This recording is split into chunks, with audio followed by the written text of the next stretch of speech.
자, 오후에 하나님 말씀 보도록 하겠습니다. 이제 고린도전서 13장, 고린도전서 13장 1절부터 3절까지 보겠습니다. 고린도전서 13장 1절로부터 3절까지입니다. 제가 받들어 읽겠습니다. 내가 사람들과 천사들의 방언들로 말한다 해도 사랑이 없으면 소리내는 돛이나 시끄러운 꽹과리가 되고, 내가 예언의 은사가 있어 모든 신비와 모든 지식을 알고 또 산을 옮길 만한 모든 믿음이 있다 해도 사랑이 없으면 나는 아무것도 아니요. 또 내가 내 모든 소유를 주어 가난한 사람을 먹이고 내 몸을 불사르게 내어준다 해도 사랑이 없으면 내게 아무 유익이 없느니라.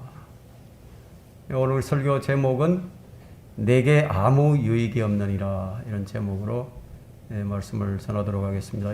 이 설교는요, 지난 11월 그 마지막 주일에 하나님께서 성벽을 재건하기 시작하셨다라는 설교를 좀 참고하신다면 훨씬 더 많은 도움이 될 겁니다. 성경에는 이제 사랑에 관한 말씀이 참 많이 나오는데요. 오늘 우리가 지금 보고 있는 이 사랑장 외에도 사랑에 대한 말씀들을 참으로 많이 주셨어요. 사랑을 우리가 어떻게 해야 하는지, 사랑을 추구하라, 그리스도의 사랑을 알라, 그리고 사랑을 확인하라, 사랑을 더하라, 더욱 넘치게 하라, 뜨겁게 사랑하라, 형제 사랑을 계속하라. 뭐 다 열거하자면 이 지면을 다 채울 수가 없습니다. 이렇게 사랑에 관한 많은 말씀들을 주신 것은요, 그만큼 이 사랑이 너무 중요하기 때문에 강조하고 또 강조하고 또 강조하더라도 결코 지나치지 않다는 결론입니다. 요한계시록에는 일곱 교회의 유형이 나오죠. 근데 그 가운데 이 사랑 때문에 책망을 들은 교회가 딱 하나 있었는데 바로 에베소 교회입니다. 에베소 교회가 다른 모든 것은 다 잘 지켰는데 그만 이 첫사랑을 저버렸어요. 그래서 에베소 교회에 대한 주님의 평가는 어떻게 나타나느냐면 계시록 2장 2절에서 나타나는데요. 내가 너의 행위와 수고와 인내를 알며 또 네가 어떻게 악한 자들을 용납하지 아니한 것과 자칭 사도라 하지만 아닌 자들을 시험하여 그들이 거짓말쟁이임을 찾아낸 것과 또 네가 참고 인내하며 내 이름을 위하여 수고하고 지치지 않은 것을 아노라. 그러나 너를 책망할 것이 다소 있나니 이는 네가 너의 첫사랑을 저버린 것 때문이라. 참 다른 건 참 잘 지켰어요. 근데 그만 그들이 첫사랑을 저버렸습니다. 그래서 잃어버렸다기보다는 덩져버린 것이죠. 먼저 사랑장을 우리가 알기 위해서는 이 고린도 교회가 어떤 교회인지 아는 것이 중요합니다. 고린도서 1장을 한번 가보시죠. 1장 5절을 보시게 되면 5절부터 이는 너희가 그로 인해 모든 일입니다. 곧 모든 말이에요. 모든 지식에 부요해져서 그리스도의 증거가 너희 안에서 확고하게 되어 너희가 아무 은사에도 부족함이 없이 우리 주 예수 그리스도의 오심을 기다림이라. 이게 고린도 교회의 상태예요. 이 말씀대로 고린도 교회는 영적 은사를 가장 많이 받은 교회입니다. 모든 말에 부여하고 모든 지식에 부여하고 그리스도의 정보도 확고하고 재림의 소망도 확고하다 이거예요. 그럼에도 문제가 가장 많은 교회였다는 것이 참 아이러니하죠. 이 육신적인 교회예요. 가장 성장하지 못하는 교회, 범죄가 넘치는 교회. 자, 이렇게 양면성을 띠고 있는 교회였습니다. 참 이해할 수 없는 교회예요.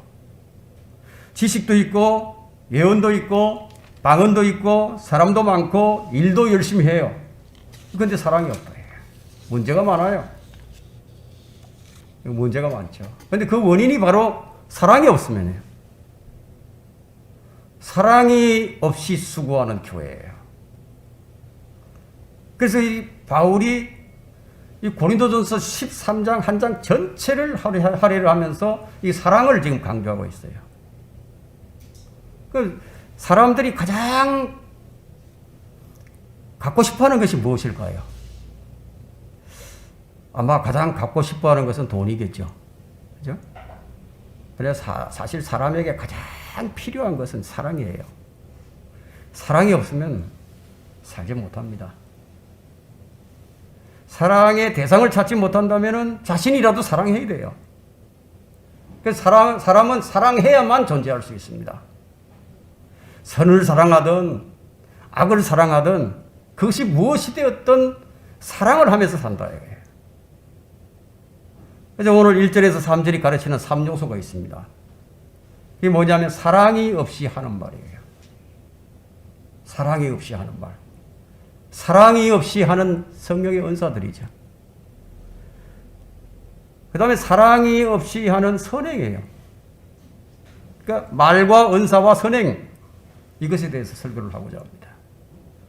내게 사랑이 없으면 나는 1절에 나는 소리내는 돛이나 시끄러운 꽹과리가 되고, 지금 언어에 대한 부분이에요. 1절 다시 한번 볼까요? 내가 사람들과 천사들의 방언들로 말한다 해도 사랑이 없으면 소리내는 돛이나 시끄러운 꽹과리가 되고. 이 바울 사도는 지금 자신을 비유적으로 말하고 있다. 뭐 다른 사람을 꼬집어서 책망을 하고 그러는 것이 아니라, 내가 지금 하는 말이, 내가 지금 하고 있는 쓰고 있는 이 편지가 그냥 사랑이 없는 말이라면 자신은 소리내는 돛이나 시끄러운 꽹과리다는 얘기예요. 그럼 헛된 소리에 불과하다는 겁니다. 말이란 참 중요해요. 그 말로 천냥빚도 갚죠. 탕감도 받아요. 청량빚도 탕감받기도 하고, 그냥 무심코 던진 말에 뭐 그것으로 인해서 상처를 입는 사람들도 있다. 아무런 뭐 고의적이 아닌데, 아무런 감정도 없는데, 악감정도 없는데 그냥 던진 말이, 그걸 듣는 사람은 또 상처를 입을 수도 있다. 그래서 목사가 성도들을 외면하고요. 성도들이 목사를 외면하고, 성도들이 서로 간에 인사도 않고 그냥 막 지나친다. 그 교회는 막장교회예요. 막장교회예요. 뭐 악수를 해도 그냥 고개 돌리고 악수를 하고. 사람의 소통 수단은 언어예요. 근데 내 마음에 안 든다고 말도 안 하고 그냥 뭐 어쩔 수 없이 뭐 고개만 끄덕거리는 그런 서먹한 관계라면 사랑이 없는 거예요. 그 사랑이 없으면 무시하죠. 그래서 미워한다 이게. 여러분의 말에 사랑이 담겨 있는지를 한번 보세요. 이 말에 사랑이 담겨 있어야 한다는 것이 지금 뭐가 담겨 있어야 되느냐 이거예요. 4절부터 8절까지가 담겨 있어야 된다. 이 사랑의 속성이 그 내가 하는 말에 담겨 있어야 된다는 거예요. 한번 볼까요? 사랑은 오래 참고 친절하며, 사랑은 시기하지 아니하고, 사랑은 자랑하지 아니하며, 교만하지 아니하고, 무례하게 행치 아니하며, 자신의 유익을 추구하지 아니하고, 급히 성내지 아니하며, 악을 생각하지 아니하고, 불의를 기뻐하지 아니하며, 진리를 기뻐하고, 모든 것을 참으며, 모든 것을 믿고, 모든 것을 바라며, 모든 것을 견디느니라. 사랑은 결코 시들지 아니하나. 자, 이 사랑의 속성인데 이게 담겨 있어야 된다는 거예요. 사랑은 성령의 열매잖아요. 성령의 열매예요. 그래서 말로 은혜를 끼치게 하고 말로 성령의 열매를 맺어야 한다 이거예요. 여러분 꽹과리를 한번 두들겨 보세요. 뭐 사물놀이 하는 친구들이 그냥 막 두들겨 팹니다. 얼마나 시끄러운지 보세요. 사랑이 담겨 있지 않은 말이라면 그렇다는 거예요. 자, 이제 우리 교회는 지식이 있습니다. 우리 교회는 교리도 있어요. 또 믿음도 있어요. 계시도 있어요. 근데 그것만은 충분치 않습니다. 우리 교회가 뭐 다른 교회들보다, 큰 교회보다 시스템이 좋다거나 뭐 재정이 넉넉하다거나 성도 수가 많다거나 그런 것이 아니죠. 그러나 그것보다도 훨씬 더 중요한 것이 뭐냐 이거. 정말 필요한 것이 뭐냐 이거. 그것이 바로 사랑이라는 거예요. 바울이 지금 그것을 가르치고 있습니다. 그러면 사랑을 어떻게 하는 것이 성경적인 것인가 하는 거예요. 사랑을 어떻게 해야 되죠? 사랑은 하나님을 사랑하는 것처럼 해야 됩니다. 마태복음 22장 37절 한번 펼쳐보십시오. 여러분 뭐 다 암송하고 있는 구절이겠지만 다시 한번 펼쳐보겠습니다. 마태복음 22장 37절로부터 40절까지 한번 볼까요? 예수께서 그에게 말씀하시기를 너는 네 마음을 다하고 혼을 다하고 생각을 다하여 주 너희 하나님을 사랑하라. 이것이 첫째이며 큰 계명이니라. 둘째는 이와 같으니 네 이웃을 내 자신과 같이 사랑하라. 모든 율법과 선지서들이 이 두 계명에 달려 있느니라. 자, 여러분은 지금 마음을 다하고 혼을 다하고 생각을 다하고 마가복음은 힘까지 나오거든요. 마가복음은 힘을 다해서 하나님을 사랑하듯이 형제를 사랑하고 있는 거 한번 보라는 거예요. 이게 사랑의 자세예요. 모든 율법과 선지서는 이 두 계명에 달려 있다고 했는데 주님께서 주신 세 계명도 내가 너희를 사랑한 것 같이 너희도 서로 사랑하라. 이 명령이 사랑의 방식입니다. 사랑은 우리가 겉면인 것 같지만 겉면이 아니라 근데 사랑이 억지로 안 되잖아요. 억지로 안 돼요. 근데 주님은 서로 사랑하라. 그러니까 명령을 하셨다. 억지로 안 되는 걸 사랑하라 하셨다. 그 명령이라는 것은 군대 상관이요. 부하에게 내리는 하명이에요. 이 명령은 하나님의 자녀들에게 내린 명령입니다. 그 명령 불복종은 뭐예요? 거역이죠. 그럼 성경에서 거역하는 죄는 마법하는 죄와 같다고 했습니다. 자, 이렇게 볼 때 참 우리는 자백할 것이 참 많습니다. 사랑은 계명들 중에 가장 큰 계명이에요. 성도들은 사랑으로 그리스도의 몸된 교회를 세워나가야 된다. 사람의 숫자로 세우는 거 아니에요. 뭐 재물로도 세우는 거 아닙니다. 세우는 것은 사랑으로 세워야 됩니다. 근데 이 사랑으로 세우는데 먼저 무엇으로 세워야 하느냐? 말로 세울 줄 알아야 된다는 거예요. 말로. 소금으로 맛을 내듯하면서. 이것이 골로새서 4장 6절에 너희의 말이 항상 은혜와 더불어 있게 하고 소금으로 맛을 내듯하라. 이는 각 사람에게 어떻게 대답해야 하는가를 알게 하려는 것이라. 서로 이렇게 하면요. 서로 이렇게 하면 아무도 실족시키지 않아요. 서로. 둘째는 이와 같으니 사랑은 하나님께 하듯이 하는 겁니다. 사람이 가장 억제하기 힘든 것이 뭐냐? 말이에요. 우리 입을 참 억제하는 게 힘듭니다. 그래서 만일 말로 실족해 하지 않는 사람이 있다면 그 사람은 온전한 사람이라고 성경이 말씀합니다. 그런 사람은 자신의 온몸도 제어한다고 얘기해요. 어떻게 제어를 하죠? 사람을 제어할 때는 재갈을 물리듯이 제어하라는 거예요. 입에 재갈을 물리듯이. 그러나 성경의 결론이 뭐냐예요? 성경의 결론은 혀를 길들일 수 있는 사람은 아무도 없다는 것이 성경이 혀에 대해 내리는 결론이에요. 혀를 길들일 수 있는 사람은 아무도 없나니 그것은 억제할 수 없는 악이요 죽이는 독이 가득하도다. 야고보서 3장 8절에 그렇게 말씀하시죠. 그렇다면 이 혀에 어떻게 사랑을 담을 수 있느냐 이거예요. 참 잘 안 되는 부분인데 오전에 설교한 것과 마찬가지로 성령을 통해서 합니다. 사랑은 성령의 열매인 것을 기억하세요. 성령의 열매에 사랑이 가장 먼저 나오잖아요. 9가지 성경.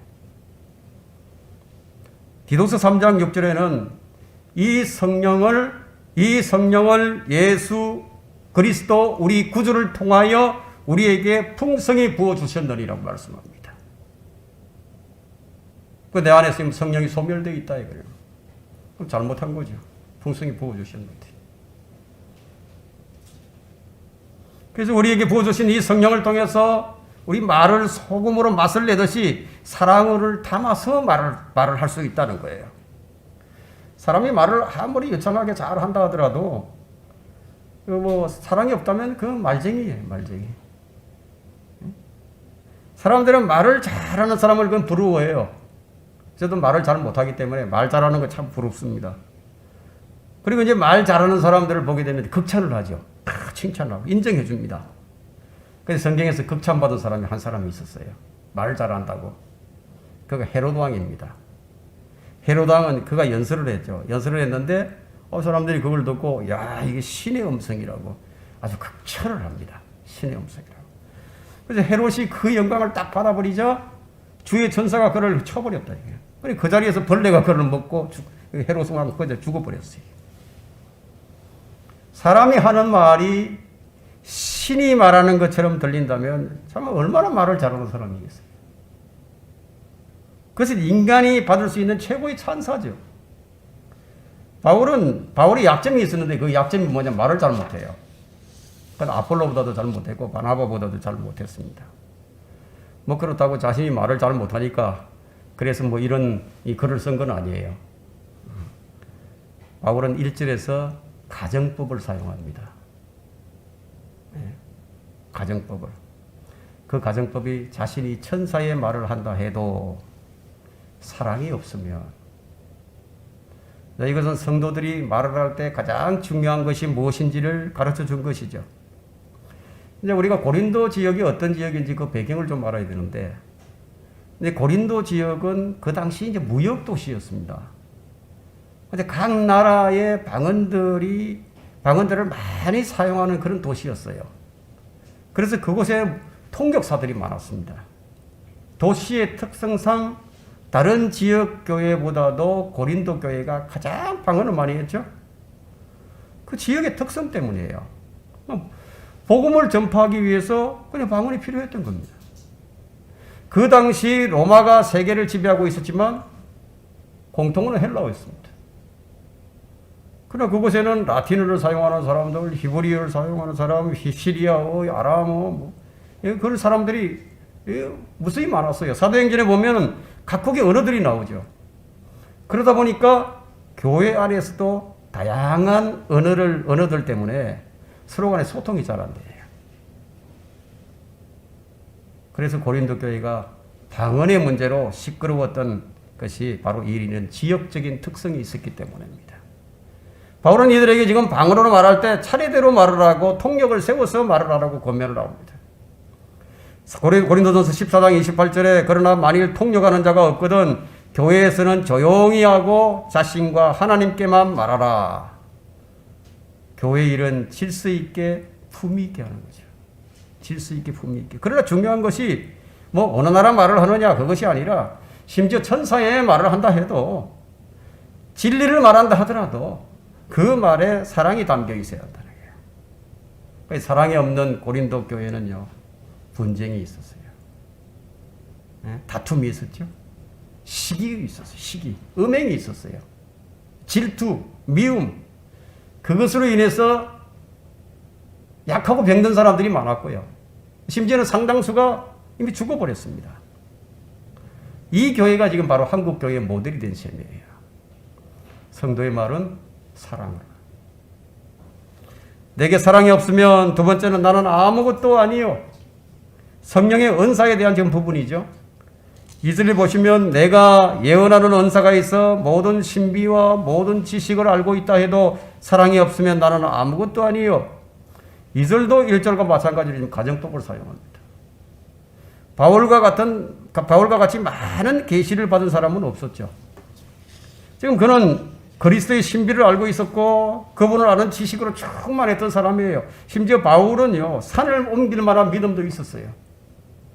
바울은 지금 자기 자신을 비유적으로 말을 하면서 자기 자신에게 사랑이 없으면 자기 자신이 아무것도 아니라는 거예요.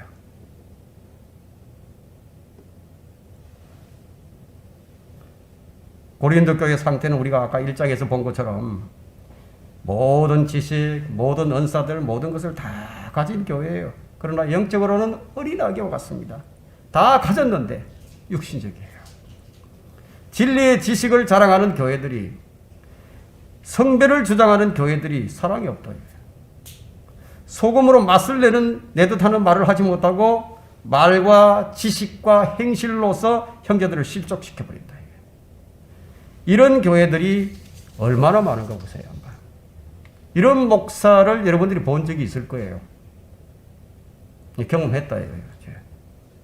이제 바울은 육신적인 교회의 문제들을 지금 해결하기 위해서 지금 이 사랑장을 쓴 겁니다.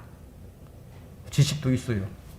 교리도 있고, 방언도 있고, 예언도 있고, 통역도 있고, 주의 재림을 기다리는 소망도 있고요. 재정도 넉넉해요. 사람도 많아요. 근데 이 교회 문제가 육신적이다 이거예요. 그 교회가 세상 단체보다도 질서가 없고 품위가 없다 이거예요. 세상 사람들도 하지 않는 죄를 지금 교회에 짓는 사람들이 교회에 있다 이거예요. 이 모든 문제의 해결책이 무엇이냐는 겁니다. 서로 사랑하라 이거예요. 서로 사랑하라. 내가 너희를 사랑한 것 같이 너희도 서로 사랑하라. 서로 사랑해, 서로 사랑. 이것 외에는 이 문제를 해결할 방책이 없다는 거예요.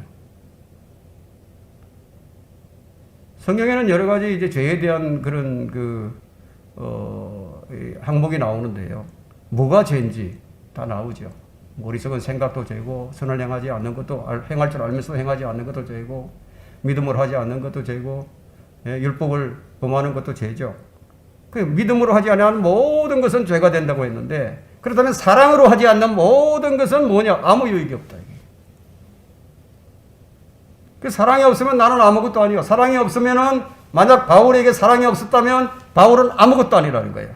한마디로 바울이 했던 모든 일들은 헛수고라는 거예요.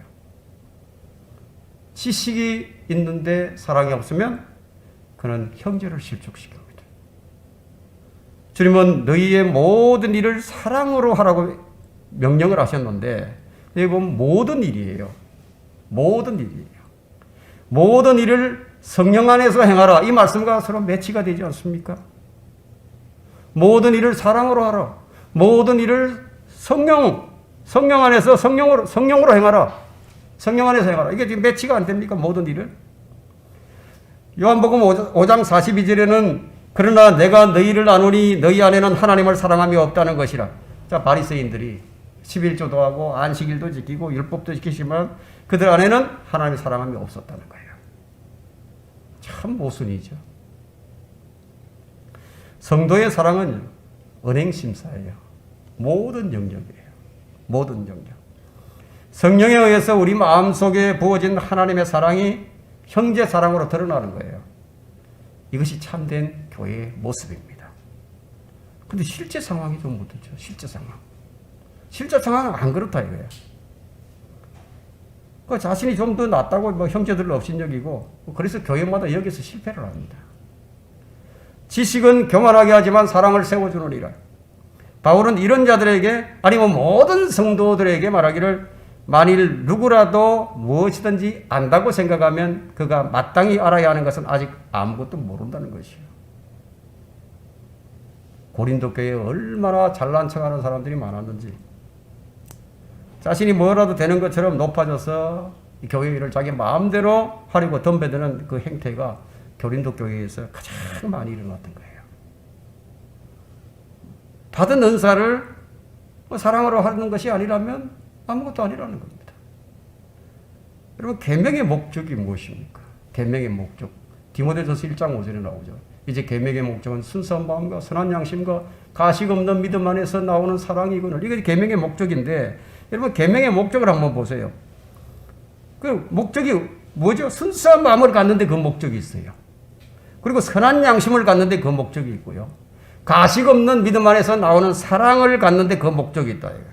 그렇다면, 그런데도 불구하고 그 목적과는 다르게 다른 양상을 보이고 있다면 그것은 계명의 문제가 아니라 그렇게 하지 못하는 그 사람에게 문제가 있는 거예요. 교회의 모든 일은 계명의 목적에 따른 섬김으로 나타나야 합니다. 사역도 그렇게 나타나야 돼요. 그것이 주는 것으로 교회의 일은 온전한 희생이 바탕입니다. 기브 앤 테이크가 아니에요. 뭐 주고받는 이 품맛이 사랑이 아니라는 겁니다. 이것은 감정적인 것이 아니에요. 그리고 또 자기 기분에 맞추는 그런 사랑도 아닙니다. 그 무엇으로 해야 되나? 하나님 사랑으로 하라는 거예요. 하나님 사랑으로. 하나님의 사랑이 성령에 의해서 우리 마음에 부어졌다고 로마서 5장 5절에 말씀하죠. 성령에 의해서 부어주셨다면, 성령에 의해서 주어진 것이라면 마땅히 성령에 의해서 실행이 된다. 그렇게 된다는 얘기죠. 그래서 갈라디아서 5장 25절에는 이런 말씀을 주신 거예요. 만일 우리가 성령 안에서 산다면 또한 성령 안에서 행하자. 이게 가장 안 돼요. 이게 가장 안 됩니다. 모든 문제는 여기서 일어납니다. 어떤 문제든 전부 여기서 발발합니다. 아니, 이 말씀대로 그리스도인들이 성령 안에서 행하지 않게 되면 어떻게 되느냐? 갈라디아서 3장 3절처럼 된다 이거예요. 너희가 그렇게 어리석으냐? 성령 안에서 시작하였다가 이제는 육체로 온전해지려 하느냐? 모든 일을 성령 안에서 행하지 않게 되면 그 다음에는 이제 육체로 온전해지려고 하는 수밖에 없게 된다는 얘기예요. 왜냐하면 이 성도들은 그리스도인들은 성령을 따르든지 육신을 따르든지 둘 중 하나를 따를 수밖에 없는 그런 존재예요. 자, 이렇게 말을 하니까 이제 마음이 다친 자들이 있습니다. 이게 마음이 닫혀 있는 사람들은 도대체 이게 무슨 말을 하고 있는지 못 알아듣는 거예요. 제가 하는 이 설교는 가장 기본적인 설교거든요. 가장 기본적이에요. 왜 기본적이냐? 인간의 본질을 다루지 않습니까? 인간의 마음과 생각을 다루죠. 이 마음 속에 숨겨져 있는 죄를 들춰내죠. 성령의 사역을 다루는 가장 기본적인 설교인데도 불구하고 본인이 이 말씀의 칼에 찔리지 않으려고 그러면서 아주 설교가 어렵다. 그게 마음의 문을 닫아버리는 거죠. 그러면 내게 말씀을 맞추려고 하지 말고 나를 말씀에 맞춰야죠. 그러니까 내게 말씀을 맞추려고 하다 보니까 이제 문제가 생기는 거예요. 어렵다 이거예요. 길을 안 열어줘 버리거든. 지성의 눈을 밝혀줘야 되는데 안 밝혀준다고 했어요. 그 사람들이 얼마나 이기적인지요. 내게 주의 말씀을 맞추려고 말씀도 고쳐버린다. 이게. 그래서 내 마음에 안 드는 설교, 그렇게 싫다고. 자, 그런 사람들에게는 지금이 참 좋은 시대입니다. 왜? 스마트폰 하나면 간단하게 해결이 되니까. 여러분, 스마트폰 하나면 얼마든지 들어가서 그냥 이 설교, 저 설교 다 듣는 거예요. 그리고 이기적인 시대에 이기적인 사람들이 참 살만한 세상이에요. 그래서 왜 설교를 저렇게 어렵게 하지? 좀 쉽게, 모든 사람들이 다 좀 알아들을 수 있게 쉽게 해주면 안 되나, 이게. 공부할 생각도 안 하면서. 예? 공부는 아주 그냥 할 생각도 하지 않으면서 불만이 청청이 그냥 쌓여간다, 이거예요. 그런 마음의 자세로 설교를 들으니까 말씀이 귀에 들어올 리가 없죠. 그런 고부라진 그런 마음의 자세라면 성령께서 그의 귀를 틀어막아가지고 아무것도 듣지 못하도록 막아버리신다. 그래도 갈 데는 있으니까. 그대로 갈 데가 있다. 어디로? 자기 입맛대로 골라잡을 수 있는 시장이 있거든요. 그게 유튜브 시장이에요. 그 영적 분별력도 없으면서 그냥 이것저것 마음에 드는 거 골라잡다가요. 곧 미혹당해버리죠. 이런 사람들의 마음에는 사랑이 없는 대신에 뭐가 생기느냐? 미움과 정오가 가득 차게 돼야 돼요. 그리고 미혹의 영은 항상 어떤 매체를 통해서 역사를 합니다. 여러분, 사춘기 때에 읽은 막스 렌의 책이 있다 이거야. 그럼 그 책을 읽었어, 초춘기 때. 그러면 그 책이 그를 평생 지배를 하고 놔두지 않아요. 아무런 분별력도 없는 사람이 아무 책이나 읽다가 그냥 미혹의 영에 지배당해 버리는 거죠. 미혹의 영에 지배당하면 안 놔줍니다. 놓아주질 않아요. 그렇게 되면 거짓된 것을 진실로 받아들이게 됩니다. 그 다음은 이런 현상이 일어납니다. 이로 인하여 하나님께서는 그들에게 강력한 미혹을 보내셔 거짓말을 믿게 하시면 진리를 믿지 않고 불의를 좋아하는 모든 자로 심판을 받게 하려 하십니다. 정말 무서운 일이에요.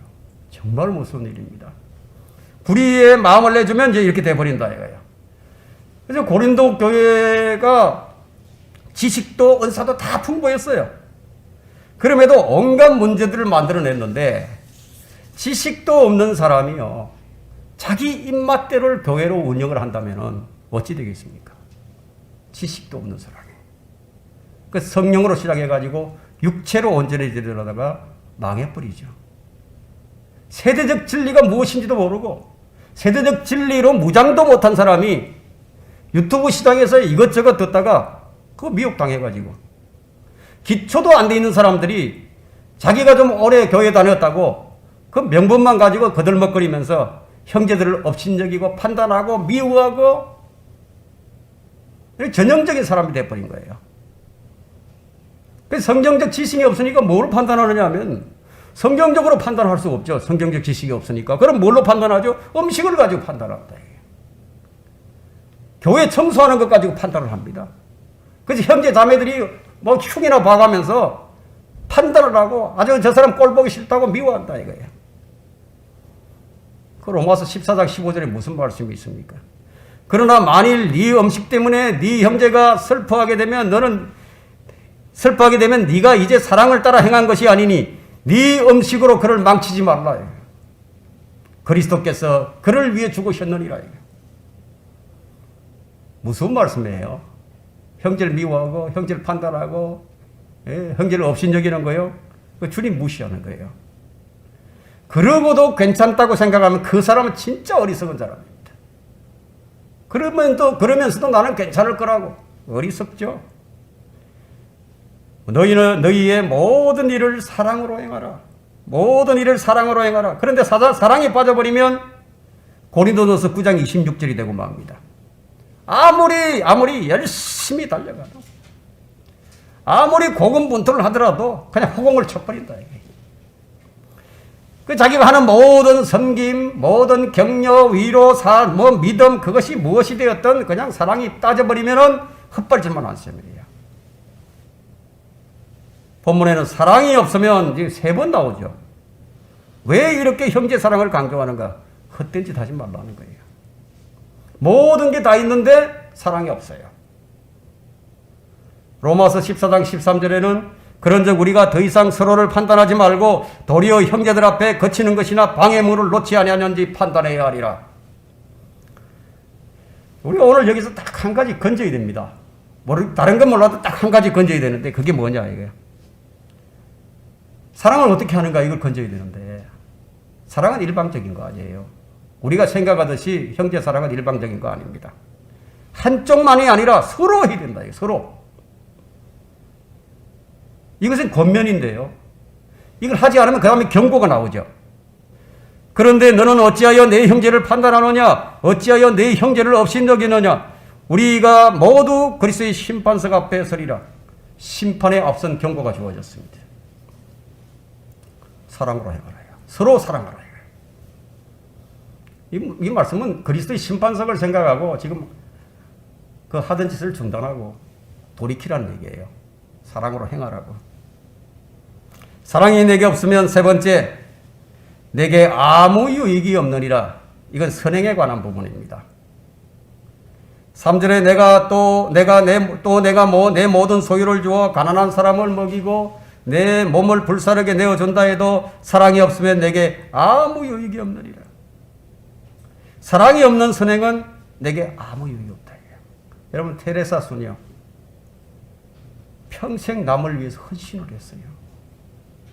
참 그런 사람도 없죠. 평생 시집도 안 가고 평생 그렇게 헌신을 했어요. 근데 그에게 사랑이 없다. 이게 뭔 말입니까? 이게 사랑이 없다. 이거예요. 그에게는 하나님께 받은 사랑이 없었다는 얘기예요. 성령 안에서 행해지지 않는 그것은 그것이 어떤 희생이 되었든 무엇이 되었든 하나님께 인정받지 못한다. 이거예요. 사랑은 어떻게? 하나님처럼 이래요. 사랑은 하나님처럼. 주님은 사랑을 위해 오셨어요. 주님은 사랑을 위해서 자신의 영광을, 자신의 권리를, 자신의 생명을 다 포기하셨어요. 주님 자신을 포기해버리셨어요. 누구를 위해서? 누구를 위해서 자신을 버리느냐 이거예요. 그 결과가 어떤 일이 일어났습니까? 하나님의 사랑이 드러나 버렸어요. 그 결과로 하나님의 사랑이 드러났어요. 하나님께서 세상을 이처럼 사랑하셔서 그의 독생자를 주셨으니 이는 그를 믿는 사람은 누구든지 멸망치 않고 영생을 얻게 하려 하심이라. 요한일서 4장 9절에도 우리를 향한 하나님의 사랑이 나타났으니 곧 하나님께서 그의 독생자를 세상에 보내신 것은 우리로 그를 통하여 살게 하려 하십니다. 주님은 우리를 죽으실 정도로 사랑하셨어요. 그리고 값을 치르고 사셨습니다. 죽을 만큼 사랑하신 자신의 교회를 이제 주님께서 곧 데리러 오실 거라는 겁니다. 그분께서 내가 너희를 사랑한 것 같이 너희도 서로 사랑하라. 혼자 아니에요. 너희가 서로 사랑하라. 교회는 서로 사랑하는 거예요. 일방적이지 않아요. 일방적이지 않아요. 너희가 서로 사랑하라 이거. 만일 우리가 힘을 과시하면서 우리를 따르라고 한다면은 아마 세상은 우리를 따르려 하지 않을 겁니다. 사망에서 생명으로 인도하는 것이 힘이 아니에요. 그리스도의 사랑이에요. 사랑이란 본질상 주는 것이죠. 그리스도께서 인간을 사랑하실 때요. 이유를 따지지 않고 죽으셨습니다. 하나님에 대한 사랑과 형제에 대한 사랑은 언제나 비례합니다. 형제를 사랑하지 않는 하나님의 사랑 없어요. 하나님을 사랑하지 않는 형제 사랑 없어요. 왜냐하면 사랑은 하나님께로부터 나온 것이기 때문이에요. 사랑도 믿음처럼 드러나 보입니다. 자, 행실을 보지 않고 어떻게 그 사람 믿음을 알겠습니까? 어떻게 측정을 하죠? 사랑도 행실로 입증이 됩니다. 세상은 우리의 행실을 보고 우리가 주의 제자인 줄 알게 됩니다. 내가 새 계명을 너희에게 주노니 이는 너희가 사랑하라는 것이라. 내가 너희를 사랑한 것 같이 너희도 서로 사랑하라. 너희가 서로 사랑하면 이것으로 모든 사람이 너희가 나의 제자인 줄 알리라 하고 하시더라. 그 뭐 일방적인 사랑만 하고 한 사람은 사랑 안 하는데 혼자만 사랑한다 이거. 그럼 세상이 우리를 보고 그리스도의 제자인 줄 알겠습니까? 그리스도 안에는 사랑으로 역사하는 믿음만이 쓸모가 있습니다. 사랑은 자신의 권리를 다 쓰는 게 아니에요. 자신의 권리 다 쓰지 않아요. 우리는 자유회로의 부르심을 받은 사람들입니다. 종의 멍에를 벗어버리고요. 하나님의 아들들로서 권리와 자유를 얻었어요. 그 우리에겐 자유가 있습니다. 근데 우리가 받은 그 자유를요, 그 권리를 연약한 지체들을 위해서 다 쓰지 않아요. 성경은 그 자유를 육신을 위한 계기로 삼지 말고 사랑으로 서로 섬기라고 말씀하고 있습니다. 사랑에 섬기면은 서로라는 두 글자를 빼면 안 돼요. 우리 교회 안에서 서로라는 두 글자를 빼면 안 됩니다. 서로 사랑할 때 교회가 든든하게 서갑니다. 오늘 우리가 이걸 알아야 돼요. 서로예요. 중요합니다. 서로예요. 서로가 아니라면 한쪽은 세우게 되고 한쪽은 계속 파괴시키겠죠. 그래서 교회 안에서의 사랑은 일방적이 아니라 이거예요. 그래서 주님께서 서로 사랑하라고 말씀하신 거예요. 서로. 계속 파괴하는 자는 용납해서는 안 되는 거죠. 서로가 아니면 균형이 깨져요. 조화를 이룰 수도 없고 분열과 반목과 갈등과 전국에는 교회가 쪼개져 버리죠. 그 책임은 반드시 주님 앞에서 판단을 받게 될 겁니다. 우리는 양심에 따라서 자유롭게 행동할 수 있습니다. 그러나 우리 자유를 행사하는 데 있어서는 세심한 주의가 필요합니다. 자유를 무턱대고 행사하게 되면 믿음이 연약한 자들에게 상처를 줄 수도 있기 때문에. 왜냐하면 연약한 자들은요, 아직 성장하지 못하고, 이제 연약한 지체들은 그냥 성경적으로 판단하지 못하고 자신 생각대로 이제 판단을 하기 때문에 이제 사람들이 이제 성도들의 행동을 이렇게 봅니다. 그 행동을 보고 뭐 나하고 관계된 일이 아니더라도 다른 사람에 관한 관계된 일들이라도 그걸 보고서 그냥 상처를 입어요. 다른 사람에게 거친 행동하는 사람이 있어요. 그런 사람들이 있는데, 그런 사람들은 그 행동으로 인해서 다른 사람들이, 다른 성도들의 기분을 상하게 하는 것은 그것이 아무리 합법적이라고 해도요, 결코 좋은 일이 아니에요. 지금은 사랑이 없는 그런 세대입니다. 진리를 사랑하지 않는 세대요. 날이 갈수록 사랑이 식어져 갑니다. 어디 뭐 찬송가에 뭐 사랑 없는 거리라는 그런, 내가 찬송인가요? 어딘가에서 내가 본 적이 있는데, 사랑 없는 거리에서 그런 들은 적이 있는데요. 여기에 지금 이제 코로나 팬데믹이 한몫을 더하는 거예요. 그래서 이제 코로나를 핑계를 대죠. 예, 코로나를 핑계로 해가지고 사랑이 참 식어져 갑니다. 요즘 현대판 고려상이 지금 행해지고 있습니다. 그 부모님들 그냥 아주 연로하신 분들, 양동원이나 요양병원에 들어가면은 그 한 사람이라도 코로나와 걸리면 그거 다 그냥 셧다운 시켜버린대요. 아무도 못 들어가요. 나오지도 못해요. 고려장이에요, 고려장. 이 부모를 공경하는 것이 이제 옛날이 돼버렸어요. 지금 이 시대를 가장 잘 표현한 것이 지금 이기적인 사랑인데요. 이 이기적인 사랑이 어디로 향했는지 지금 디모데후서 3장 1절이 밝혀주는데, 또 이것을 알라 마지막 날들에 아주 어려운 때가 오리라. 사람들이 자기를 사랑하고 돈을 사랑하고 자긍하고 교만하며 하나님을 모독하고 부모에게 불순종하며 감사하지 아니하고 거룩하지 아니하며 무정하고 화해하지 아니하며 모함하고 절제하지 못하며 사납고 선한 것을 좋아하지 아니하며 배반하고 분별이 없으며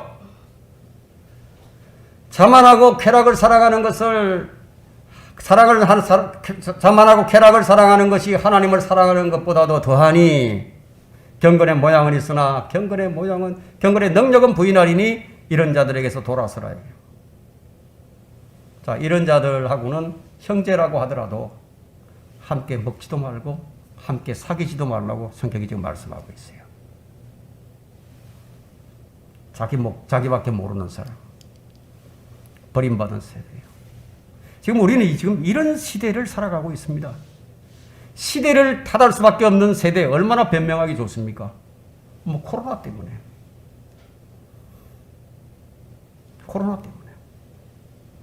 그럼 코로나 이전에는 믿음이 좋았던가요? 코로나가 끝나면 더 믿음이 좋아질 거예요? 코로나 방해물 아니에요. 믿음을 시험하는 좋은 시험대예요. 사람들이 잘 모르는 것이 지금 역사를 주관하시는 분이 주 하나님이시라는 것을 잘 모릅니다. 근데 이게 무슨 말이냐면 믿음, 그 머리로는 인식이 되어 있는데 마음으로는 인식이 안 되어 있어요. 구약 성경을 읽으면서 거기에 기록된 많은 예시들을 읽고 보면서도 생각이 거기까지는 못 미쳐요. 왜? 마음이 닫혀 있어요. 사람들이 마음이 닫혔어요. 이 마음을 열지 못합니다.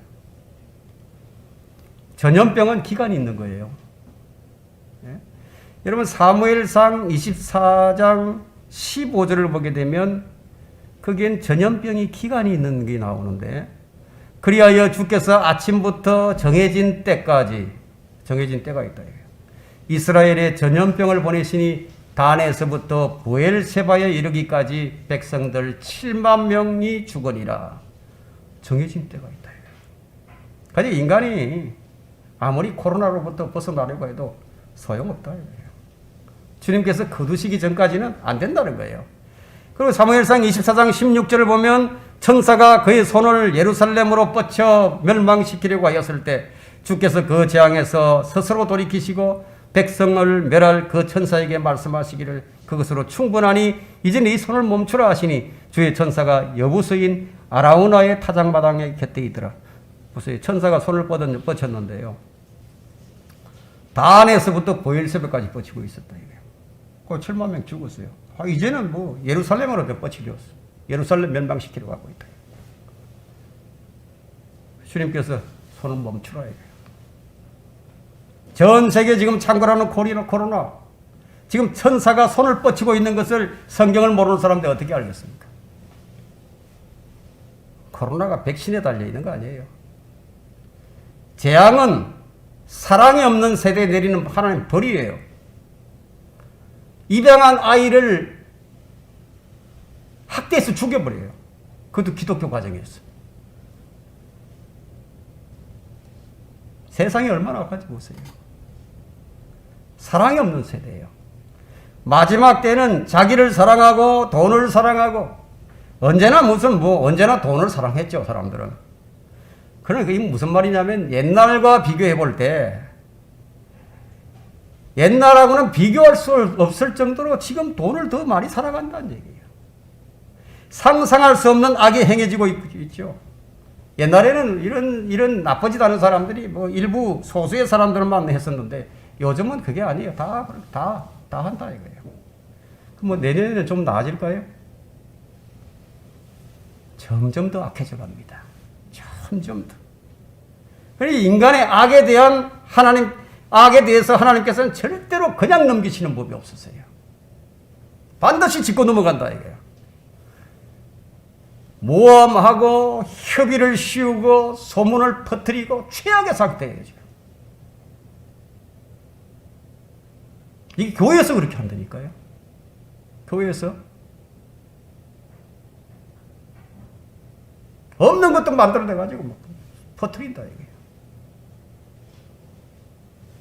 이기심으로 가득 차서 자기밖에 모르던 고린도 교회에 어떤 벌이 내려졌습니까? 네? 고린도 교회가. 고린도전서 11장 30절을 보면은 이 때문에 너희 가운데 많은 사람이 약하고 병들었으며 상당수가 잠들었느니라. 고린도 교회의 무질서한 행위, 형제들을 실족시키는 행위, 모든 일에는 질서와 품위 있게 하라고 했는데 그들은 주의 만찬에서 보였던 무질서, 이런 일들로 인해서 그들 가운데 상당수가 죽었어요. 그리고 많은 사람들이 약하고 병들었습니다. 왜 그렇게 됐느냐? 이게 스스로 자신들을 판단하지 않았어요. 스스로 자신을 심판하지 않으면 하나님께서 대신 심판하죠. 그래서 고린도전서 11장 31절에 만일 우리가 우리 자신을 판단하면 판단받지 않으리라. 근데 징계를 받으면서도 그 징계가 그것이 징계인 줄 몰라요. 어떤 사람들은 그냥 징계를 받다가 사고가 나가지고 큰 사고가 나서 수술을 크게 했어요. 근데 자기가 징계받은 줄 몰라. 그리고 또 그 짓을 또 한다 이거야.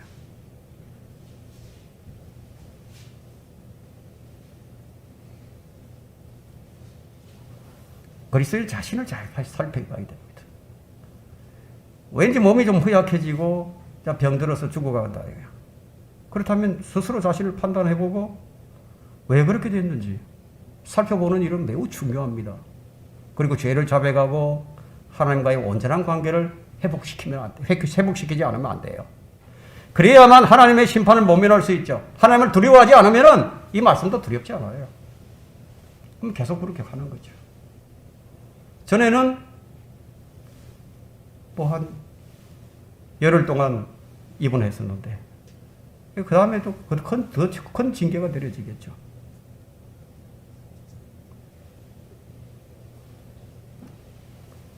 우리가 심판을 모면할 수 있도록 하기 위해서 주님께서 피를 흘려주셨어요. 주님께서 그냥 우리 구원시키는 데만, 구원시키기 위해서만 피를 흘린 게 아니에요. 예? 계속 그 피의 효용성이 있다 이거예요. 그 주님께서 나를 판단하시기 전에 내 자신이 먼저 스스로를 판단하는 일은 아주 잘하는 일이에요. 그래야 건강하게 오래 삽니다. 다른 사람들을 판단하지 말고 자신을 판단하라 이거예요. 다른 사람을 정죄하지 말고 자신을 정죄하라 이거예요. 이 세상에는 다른 사람들에 대해서는 이러쿵 저러쿵 하면서도 자기 자신에 대해서 전혀 판단하지 않는 자들은 대개 뭐가 되어 있느냐면 비평가들이 되어 있어요. 아주 비평을 잘합니다. 날카롭게요. 남을 흉보는 전문가는 많아도 그 자기 자신을 비평하는 전문가들은 거의 없어요. 하나님의 징계를 모면하고 싶다면 항상 자기 자신을 판단하라는 겁니다. 그것이 아주 잘하는 일이에요. 이런 모든 일들이 무엇 때문에 생긴다고 생각하십니까? 사랑이 없으면. 사랑이 없다 이거예요. 사랑이 없는 데서 이런 문제가 나옵니다. 교만은 항상 멸망에 앞서 있거든요. 뭣도 모르고 그냥 막 교회 놀이 하려고 그냥 나대는 거 있어요. 교회 놀이 하려겠다고 자기가 뭔가 다 해보겠다고 그런 사람들이 있어요. 교만은 멸망에 앞서 있다는 것을 그걸 아셔야 됩니다. 결론은 13절 말씀인데요. 이제 믿음, 소망, 사랑 이 세 가지가 있으나 이 중에서 가장 위대한 것은 사랑이니라. 물론 지금 우리는 온전할 수 없어요. 우리가 알고 있는 것은 지극히 일부분이에요. 장차 무슨 일이 일어날지에 대해서 조금 알고 있다 이거예요. 결코 자랑할 만한 수준이 못 돼요. 온전한 것이 와야 그때서야 우리가 이제 모든 걸 알게 됩니다. 바울도 그리스도의 날에 내가 자랑할 것이라고 했는데 온전한 것이 오면 그때가 언제인가 하면 예수 그리스도 재림이에요. 그때 우리는 온전해집니다. 주님이 재림하실 때 우리가 부분적으로 알던 것이 모두 온전한 모습으로 드러나게 됩니다. 그때까지는 우리 온전할 수 없어요. 그러나 그리스도인에게 주어진 가장 크고 첫째 되는 계명과 둘째 되는 계명이 바로 뭐냐? 사랑이라는 거예요. 모든 것을 사랑으로 하라. 믿음도 귀하고 소망도 귀합니다. 그러나 사랑이 없으면 믿음도 소망도 아무것도 아니다. 결코 내게 아무 유익이 없느니라. 그래 남는 게 뭐예요? 딱 남게 되는 게 사랑의 수고만이 딱 남게 됩니다. 사랑의 수고. 성경은 최고의 은사를 열망하라고 했습니다. 최고의 은사가 사랑이에요. 사랑의 은사를 받게 되면 그 다음에 무엇이 나오게 되느냐면 예언이 나옵니다. 왜냐하면 예수의 증거가 예언의 영이거든요. 이제 구원받지 못한 죄인들에게 예수 그리스도를 영접하면 하늘나라에 갈 수 있다고. 그렇게 말하는 것이 예언하는 거예요. 우리 거리 설교자들, 구령자들 전부 예언자들입니다. 예언의 영이 있기 때문에 예언하는 거예요. 아무리 멋들어진 설교, 듣기 좋고 이해하기 쉬운 설교를 하더라도 예수의 증거를 빼버리면 예언의 영이 그 사람을 해서 역사를 안 해버린다 이거예요.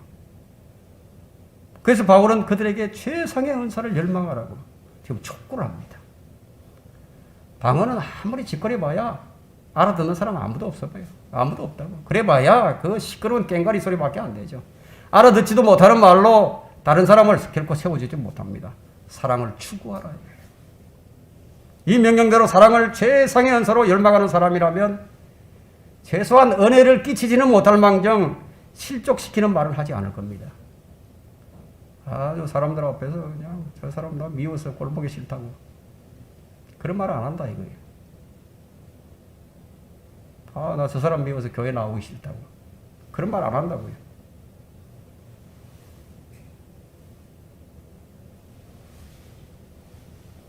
말을 할 때는 소금으로 맛을 내듯 해야 합니다. 세우는 일에 가장 주의해야 하는 것이 뭐냐? 절제가 필요합니다. 사랑엔 절제가 따라옵니다. 성령에 의해서 부어진 사랑은 성령에 의해서 실행이 됩니다. 이것이 오늘 포인트예요. 그리스도의 사랑이 우리를 강권하고 있죠. 사랑하는 마음이 식어져 차가운 마음이 되었다면 그것은 그리스도의 사랑의 강권하심을 거부한 결과입니다. 내가 거부해버렸다 이거예요. 그리스도의 사랑이 우리를 강권하시느니라. 그리스도의 사랑은 우리로 하여금 우리를 위해서 죽었다가 다시 살아나신 예수 그리스도 그분을 위해서 살게 해주는 능력이 그리스도 사랑 안에 있다 이거예요. 사람들이 이걸 거부해버린다 이거예요. 내게 사랑이 식어져 가고 있다. 그러면은 주님과의 관계가 지금 멀어져 있는 상태예요. 멀어져 있어요. 생각을 해보세요. 뭐 성령에 의하지 않고 어떻게 온전한 사랑을 하겠습니까? 여기 나와 있는 4절부터 이 8절까지 있는 이걸 어떻게 담아서 얘기할 수 있겠느냐는 얘기예요. 어떻게 실행을 할 수 있겠어요? 인간의 사랑으로 할 수 있는 게 아닙니다. 불가능한 일을 하도록 성령에 의해서 하나님의 사랑을 우리에게 풍성히 부어주셨다 이거예요. 우리에게는 불가능한 일이지만 하나님의 사랑은 능히 주의 계명들을 지키게 해주죠. 무거운 것을 무겁지 않게 해준다 이거예요. 우리가 주님을 사랑한다면 주의 계명들은 전혀 무겁지 않아요. 나를 향한 하나님의 사랑을 알고 믿는 사람은 어떻게? 반드시 변합니다. 반드시 변한다 이거예요. 그 변화된 마음이 어떻게 나오죠? 순수한 마음이다 이거예요. 선한 양심이다 이거예요. 가식 없는 믿음에서 나오는 사랑이다 이거예요. 그건 누구일지라도 변한다 이거예요. 하나님의 사랑이 전해지는 순간에 어떤 악인이라도 새롭게 하며 변화시킵니다. 이 사랑은 말과 혀로 하는 사랑이 아니라 능력으로 임하는 사랑이에요. 이렇게 하도록 주님께서 몸소 사랑을 우리에게 보여주셨어요. 그리고 그 사랑을 우리에게 주셨고 그 사랑으로 혼자 사랑하라는 게 아니라 서로 사랑하라. 서로 사랑하라. 이거 포인트예요. 서로 사랑해요. 서로 빼면 안 된다. 이거예요. 우리에게 지금 주어진 가장 큰 과제가 사랑은 하나님처럼 하는 거예요. 사랑은 하나님처럼. 내가 너희를 사랑하는 것 같이. 이 설교가 들리지 않는다면 그는 영적 소경입니다.